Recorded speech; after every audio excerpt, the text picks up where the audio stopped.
ಹಣಕ್ಕಾಗಿ ಸ್ನೇಹಿತನನ್ನೇ ಅಪಹರಿಸಿದ್ದ ಪ್ರತಿಷ್ಠಿತ ಕಾಲೇಜಿನ 4 ವಿದ್ಯಾರ್ಥಿಗಳನ್ನು ಮಡಿವಾಳ ಪೊಲೀಸರು ಬಂಧಿಸಿದ್ದಾರೆ. ಆದಿತ್ಯ ಭೋಸಲೆ, ಶೌರ್ಯ ಅಗರ್ವಾಲ್, ಸೈಯದ್ ಮೊಹಮ್ಮದ್ ಬಿಲಾಲ್, ನಿಕುಂಜ್ ಬಂಧಿತರು. ಕೃತ್ಯಕ್ಕೆ ಬಳಸಿದ್ದ ಕಾರು ಹಾಗೂ ಚಾಕುವನ್ನ ವಶಕ್ಕೆ ಪಡೆದುಕೊಳ್ಳಲಾಗಿದೆ.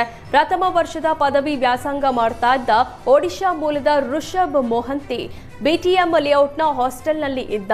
ಹಣಕ್ಕಾಗಿ ಆತನನ್ನ ಅಪಹರಿಸಲು ಸಂಚು ರೂಪಿಸಿದ್ದ ಆರೋಪಿಗಳು ಏಪ್ರಿಲ್ 11ರಂದು ರಾತ್ರಿ ಹಾಸ್ಟೆಲ್ ಬಳಿ ಆರೋಪಿಗಳು ಋಷಭ್ನನ್ನ ಕಾರಿನಲ್ಲಿ ಅಪಹರಿಸಿ ಕರೆದೊಯ್ದಿದ್ರು.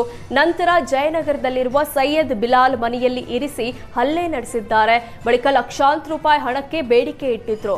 ಮತ್ತೊಂದೆಡೆ ಹಾಸ್ಟೆಲ್ನ ಇತರೆ ವಿದ್ಯಾರ್ಥಿಗಳು ಸ್ನೇಹಿತನ ಅಪಹರಣ ಕಂಡು ಪೊಲೀಸ್ ಸಹಾಯವಾಣಿ 112ಗೆ ಕರೆ ಮಾಡಿ ಮಾಹಿತಿ ನೀಡಿದ್ರು.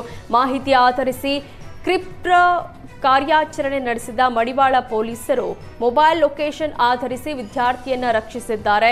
ಐಷಾರಾಮಿ ಜೀವನ ನಡೆಸಲು ಸ್ನೇಹಿತನನ್ನೇ ಕಿಡ್ನಾಪ್ ಮಾಡಲಾಗಿದೆ ಅಂತ ಮಡಿವಾಳ ಪೊಲೀಸರು ತಿಳಿಸಿದ್ದಾರೆ.